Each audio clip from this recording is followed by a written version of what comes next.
warp and plastic. So plastic warp and plastic weft, it's not really engaging. And that's why when you release it from tension, it kind of poofs up on you. That makes so much sense. It does. Although this is like this is what the warp is. Mhm. And it does have a lot of memory, but it's got a lot of texture. I mean, we've had knots of this that we've tied out in the field that no amount of encouragement will unknot them. But I really don't want to use anything for the kind of the idea of this is using things that would otherwise go in the landfill for me. Right. Kathy, can we see the sample again, the smaller one that you held up?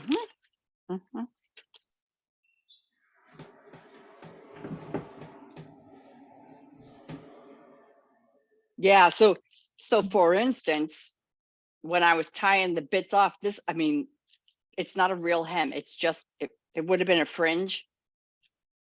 You know what I'm saying? Yeah. But that's how crazy it looks when you try to tie a fringe. Wow. And the blue stuff, and you know, it'll compact as weft. Mhm. And maybe I just need to use more muscle. So what is the white stuff? Feed bags. Yeah. So here's some that's unwound. Huh. To me, it looks like the feed bag needs to be more tightly spun somehow. And Yep. also, I don't want to, I mean, I love the pegboard, but I'm just wondering if like, It's the right instrument. yeah, if the warp is just too far apart in a way, like, and that the whole thing needs to be tighter, like, you know, within the frame. Well, yes. And so on a peg loom, one of the concepts that probably some of you guys know, I didn't, is that your warp is actually 2 threads. Mm-hmm. So if I were gonna, and I Mhm. tried to do this a little bit, if I were gonna actually weave down here, I could have twice as many warp threads. Mhm. And there's also a whole nother set of pegs. Yeah, the thin ones. Yeah. Mhm. What's that for? It's to weave Theoretically tighter. thinner fiber. Yeah. Oh, I could, and if I used, I mean, I could do that. That's just another step. I have to feed extra loops through these guys because the warp thread's not going to get through Mhm. the teeny tiny hole. Mm. Yeah, it's a good problem though, because I Yes. think that it's gonna be I mean, it's like the potential is there, right? It's just Right. yeah. So Like- what do you think if I tied an apron rod on down here? I think that would give me something to press against. And so it would or be a dowel. well, that's what I was going to do. Yeah. That's the apron. I used the term apron rod. I meant a big fat dowel. And I would tie it here, you know, so that my loose, and it would be like lashed so it could move Mhm. as the thing moved, because you know, this is only going to be 3 feet long. Thank goodness I forgot that you're supposed to double the length of the warp when I made my pieces of string. Minor detail. You know, it's all these happy things that happen to people who can't remember anything. So now I only have to weave this monster for half as long this time. But believe me, I have plenty more warp and I have plenty more weft. But I don't know. where the weaving comes together seems to be where you have the twine, you know, the warp and the weft twining, bale twine, you know, it's a little finer and it looks like, you know, you not the feed bag part, but the twine. It looks like you down here. Yeah, you could walk on it, or it could be a mat or something. Absolutely. Are you telling me to let go of my feed bags? No, Yeah, I maybe they just need to be thinner though. Like Yeah, that's thinner what and I was more going to say. spun. Yeah. Yep. So So Okay, I that's don't what I'll try. actually know how the peg loom works, but I'm wondering, like you're weaving over and Mhm. under, but maybe if you twine, which is like a technique, maybe it Yeah, I've was heard of used it. up. I have to look it up every time, but yeah. What is that? What does it mean Well, to twine? you're It's- sort of twisting things Oh, as for like you would twist. have two pieces of weft and you would be twisting them around the warp ends or the pegs. But Mhm. I don't know exactly how the pegs work. But I mean, you Yeah, could so look up twining and see if yeah, any. see how that if- might lend itself. I think that's Oh, a great idea. I yep. can see that. I mean, so you can twine with any material, but Mm-hmm. twining that would give it more strength, and it would bring it into something closer to the actual twine, the bale twine that you're using. Mm-hmm. Mm-hmm. I think you can make it Excellent tighter ideas. Yeah, with the twining. excellent ideas. Excellent ideas. Can you see? I'm working on a phone because long story, but anyway. Hmm. I'll stop talking now. I'm putting myself on Good. mute. Watch. Don't. You're No, totally we good. want to hear you.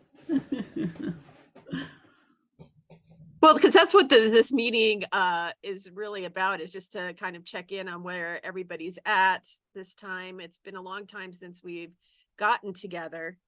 And maybe before we go any further, should I go ahead and talk about the dates for the future, or should I do Yes. that at the end?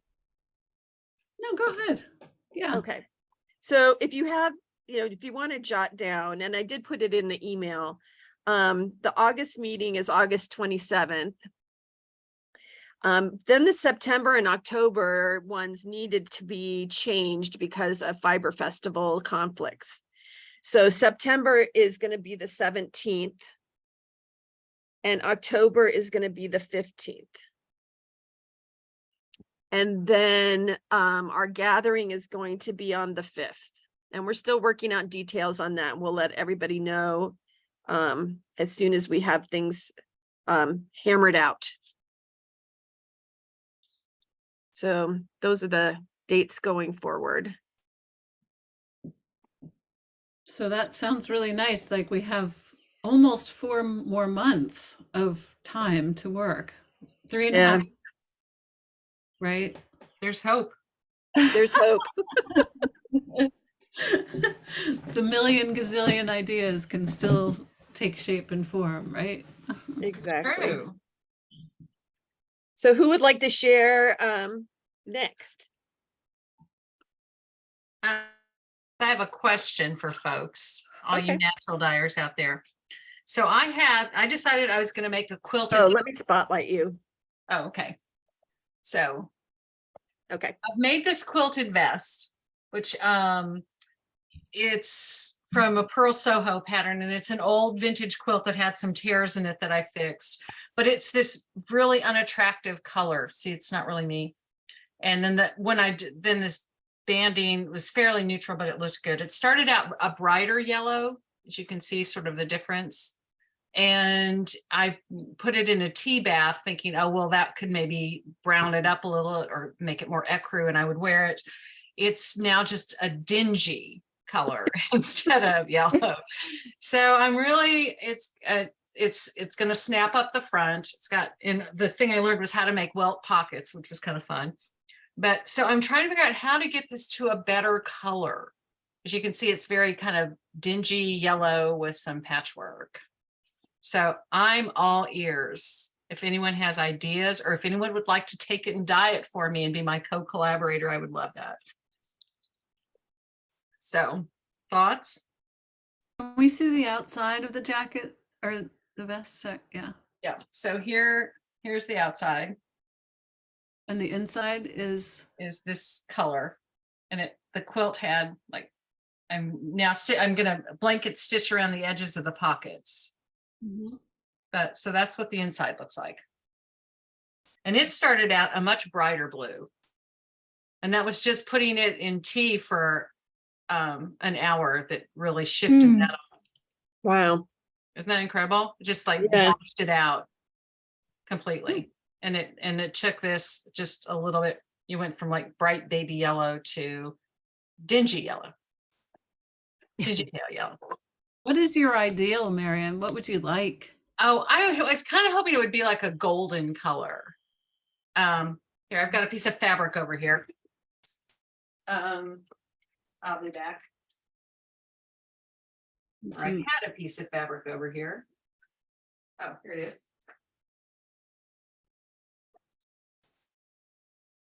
Okay, this is more in the color range where I'd love to be. Oh, it's almost a brown, like It's like a golden brown. No, I would say black walnut dip. yeah, Oh, I would too. That was Yeah, that's not a the good golden idea. I was imagining more a golden like onion skin, but that's kind of black walnut there. And then, black walnut and blue can make really beautiful grays too. Okay. So black walnut. Do you have like a little bit of fabric, quilted fabric besides that one patch there that you would Yes, be- I have some left, but I could do samples and check it out. That's what I would do, like in black walnut, and then onion skin is going to be more gold, yellow gold, you know? Right. And then before we all popped on, Lisa was suggesting madder, but that would give you more pinks on the Yeah. what Pinks and purple, yeah. Because here's my onion skin floss from our dye day that I did. So it's actually matching the first color. Yeah, but onion skin, like a really saturated onion skin, you can get really more gold, orange gold, Do you add iron to it to do that, or No, just know? that more more skin? More skins. Yeah. Okay. And did you put a mordant on your cotton I embroidered did not. tops? I So- didn't. With a mordant, I mean, it does deepen the color a little bit too. Okay. So I'll mordant this first and then, well, actually, I'll start with my samples. Yeah. Okay. Do you have a black walnut source?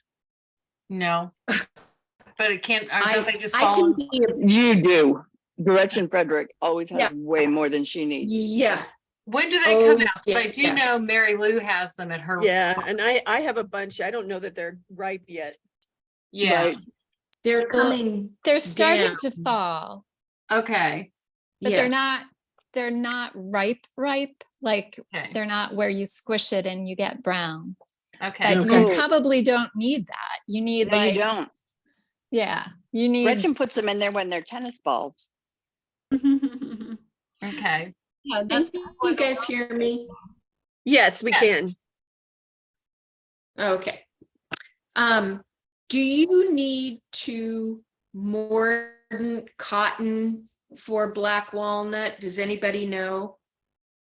I And don't think word- so, but you Yeah, I- can. You certainly don't, you don't with protein, but Marion, mordanting cotton is not like mordanting wool. It's a two-step pain in the butt process.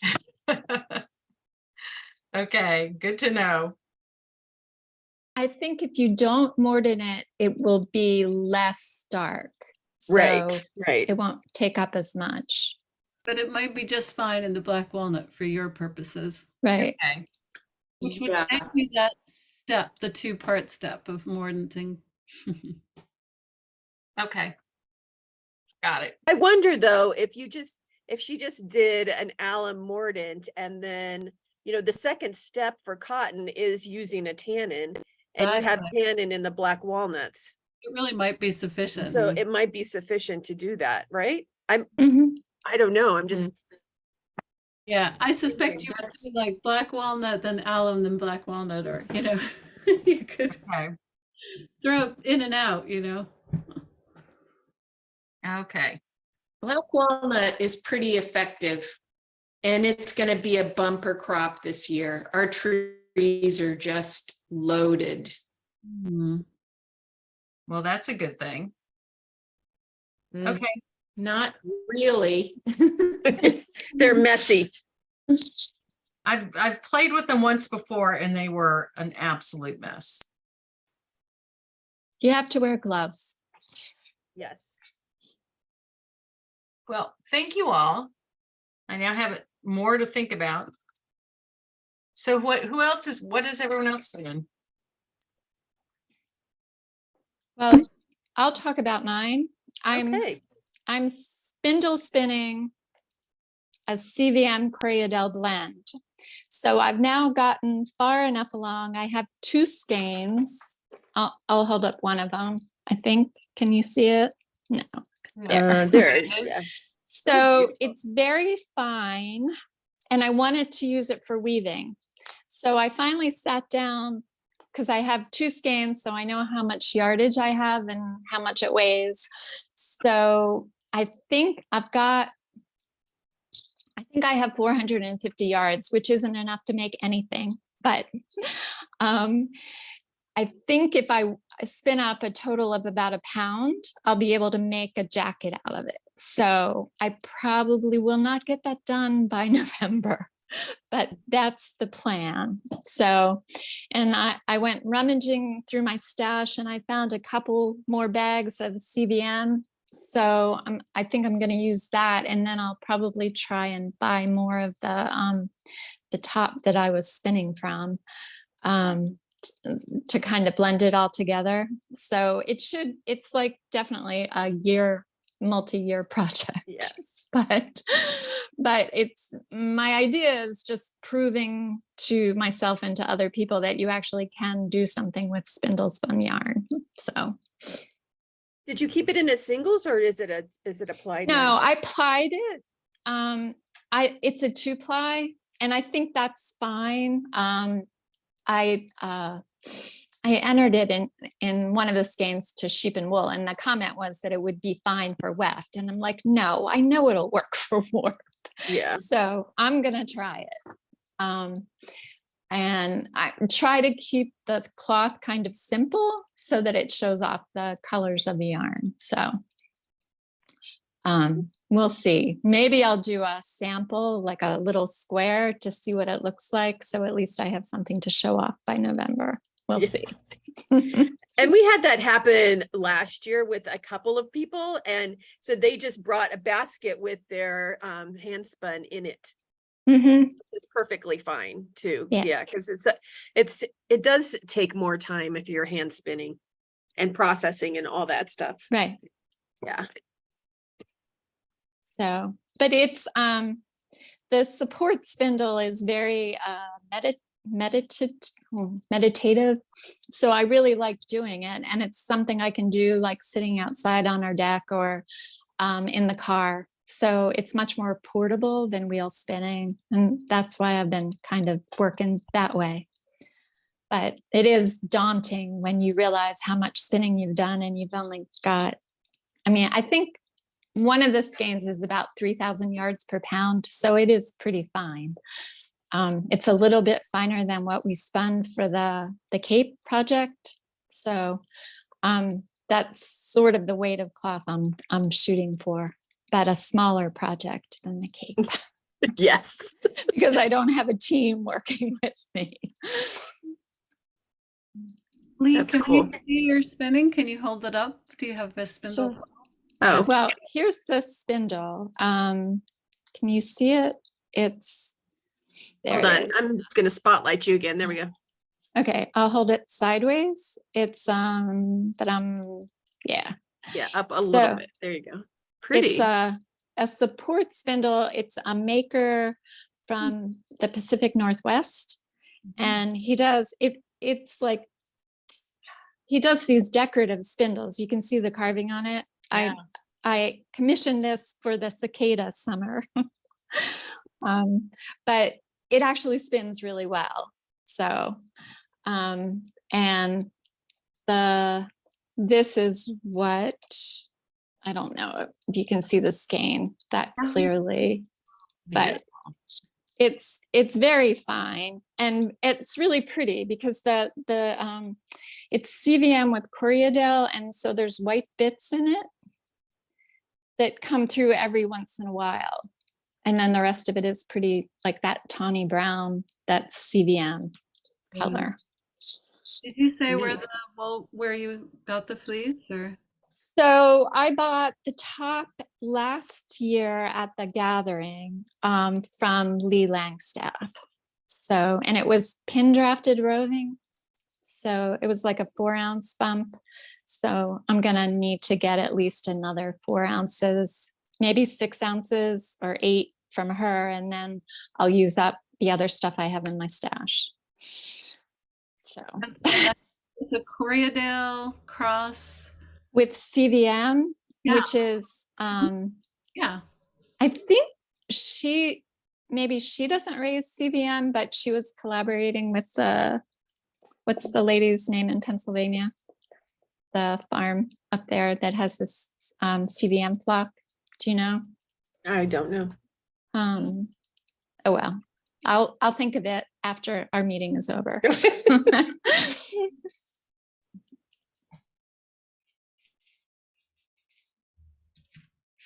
Nice. Someday, I think when I went to the fleece sale, they had some CVM, but it usually goes early because the natural colors are really pretty.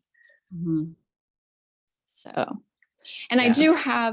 I have roving that I bought a long time ago from Spirit Fiberworks, Spirit Trail Spirit Fiberworks, Trail, yeah. when she was still in Virginia. So, and I've done some natural dyeing on that. So there may be some color in this when it's finally done. And I don't know. Did she raise CVM or did she just sell it? Remember what she raised. Yeah, she moved out of state, right? Yeah, she's no longer doing dyeing. She changed to being a visual artist, I think. Hmm. In New Mexico. Yeah.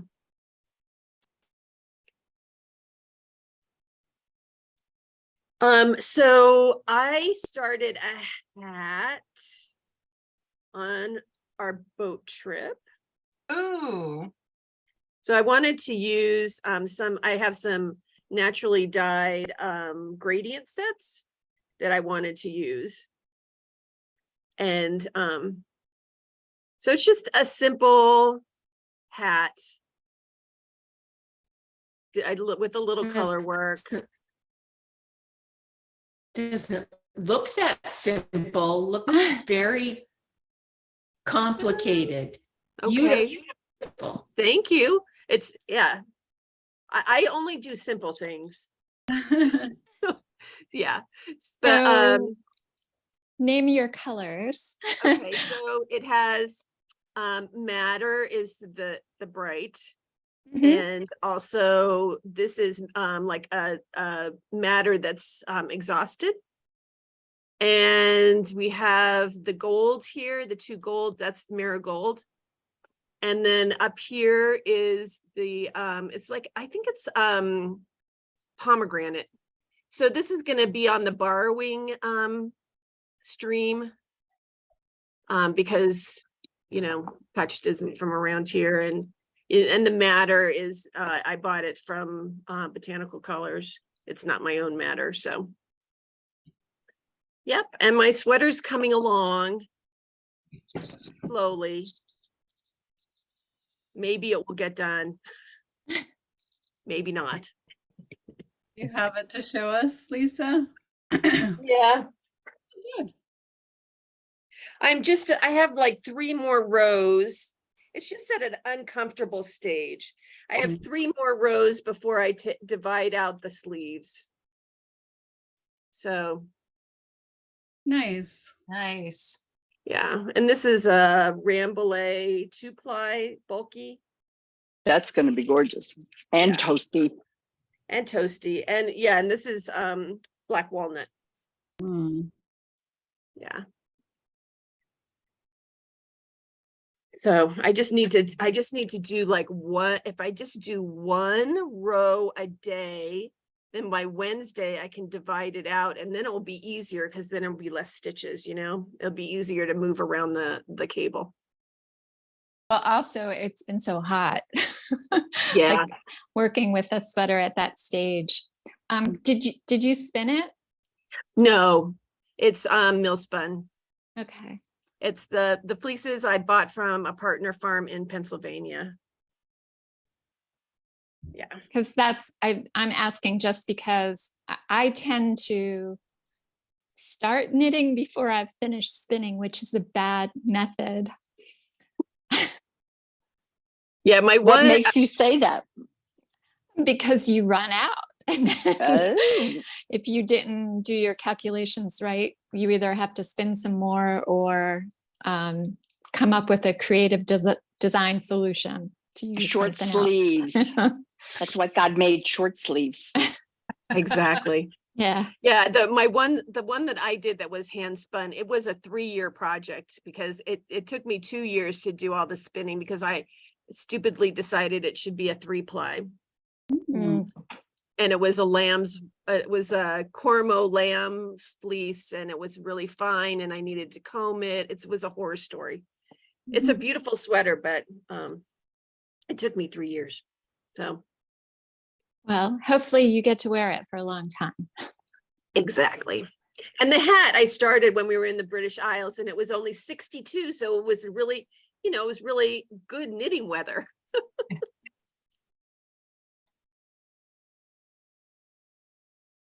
So who else? Who's Gretchen? next? Kirsten? Gretchen or Kirsten?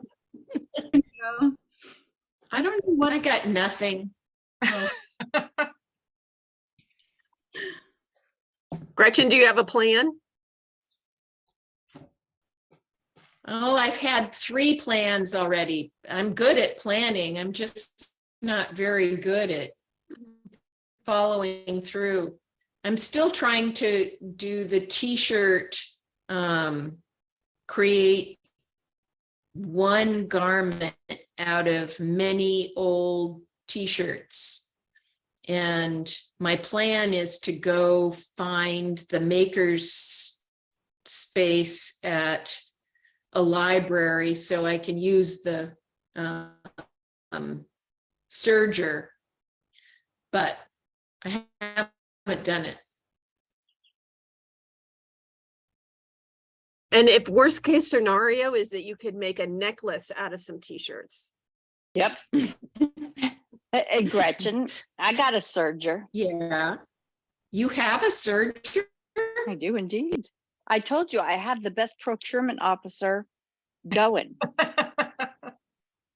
Yep. It's older. I mean, it's Okay. we'll talk. Call me. Okay. Okay. I mean, See, not we bye. fixed that.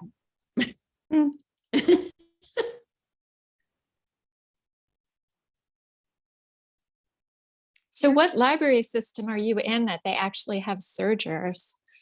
Somehow, I don't think Baltimore County has gotten there yet. yeah.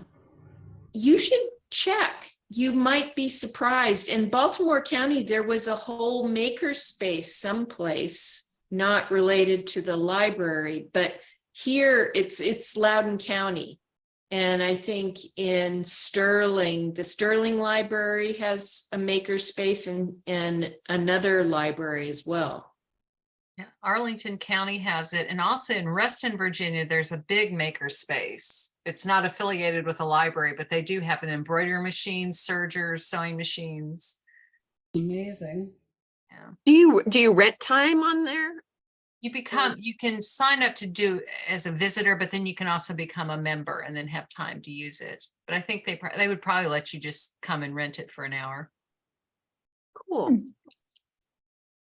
That's neat. Because that's, that is the kind of a rate limiting thing when you need to have some piece of equipment. Mm-hmm.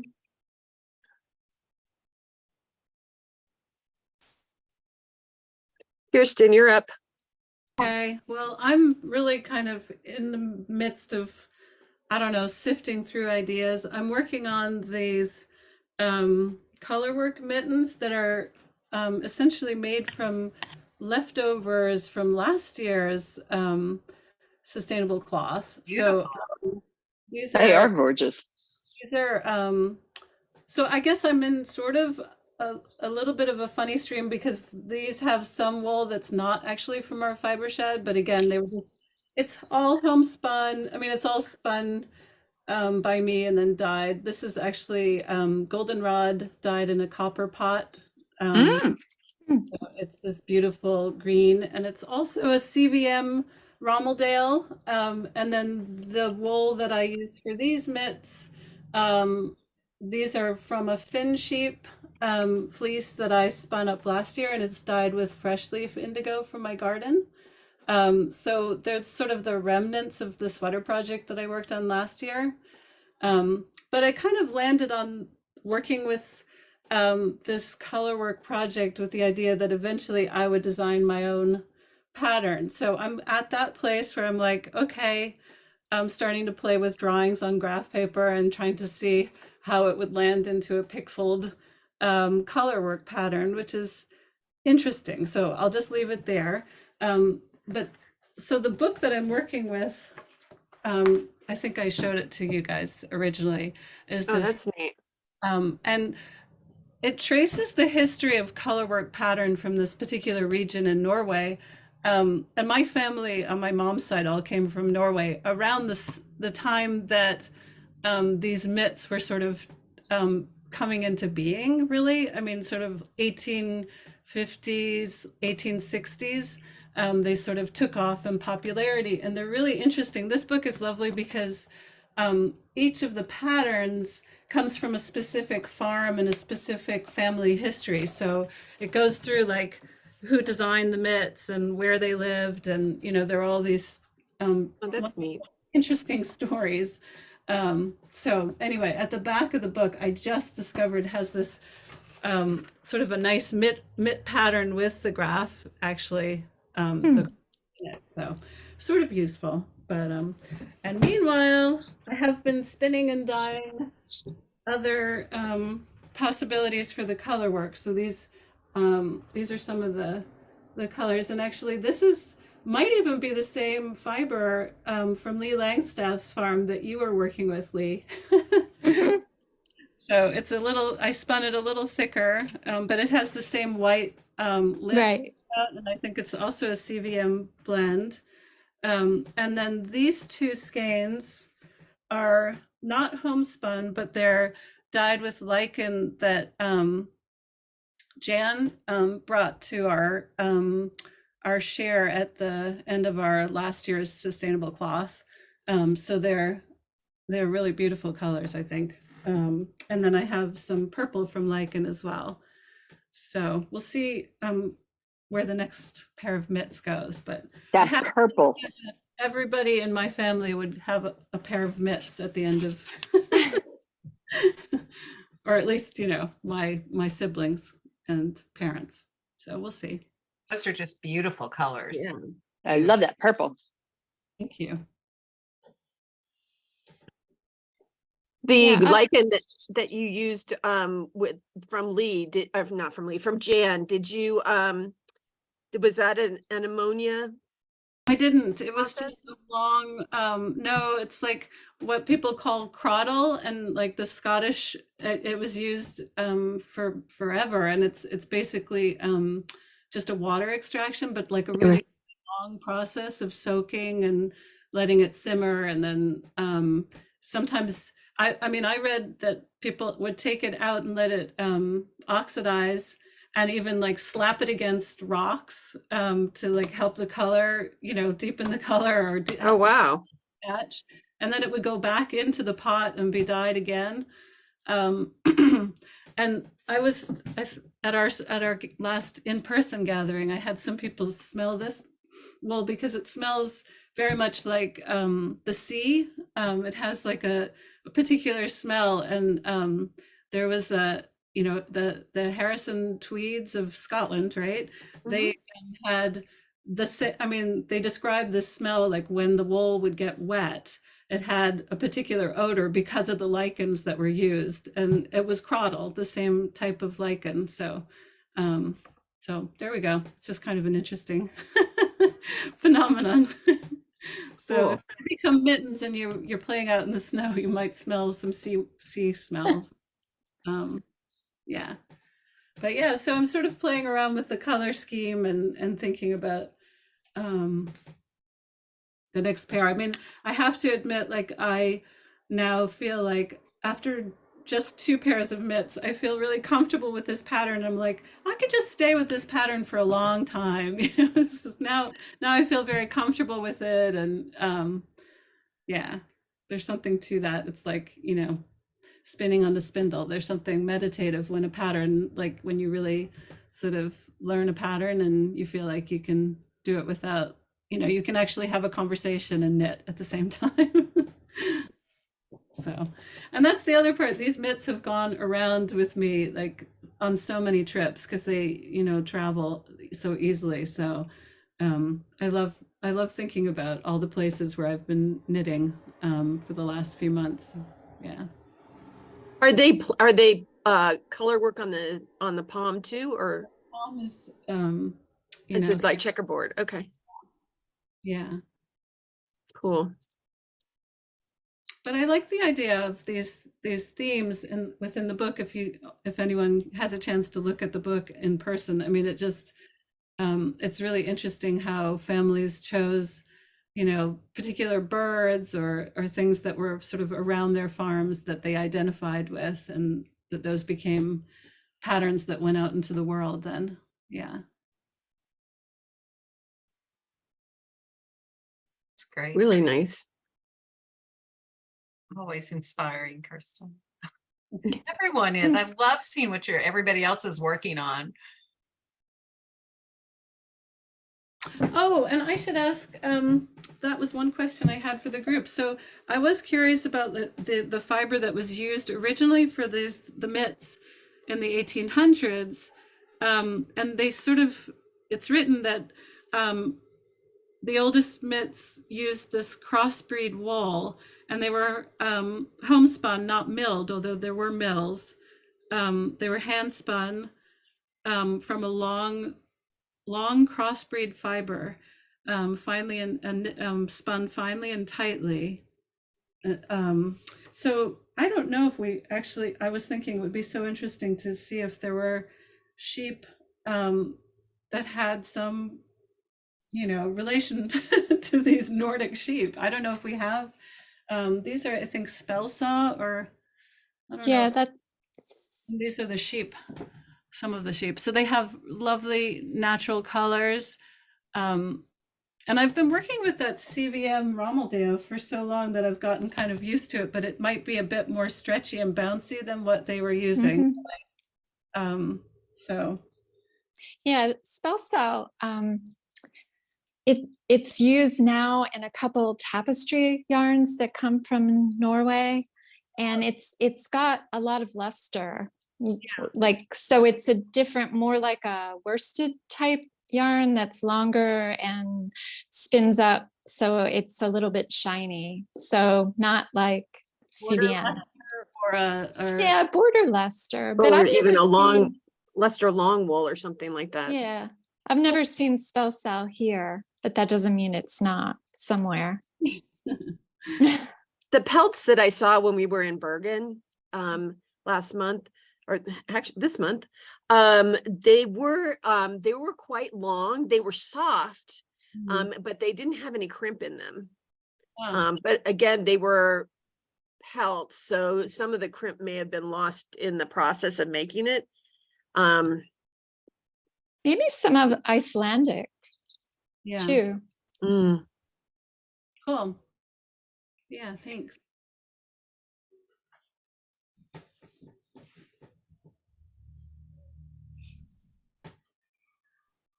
Very nice.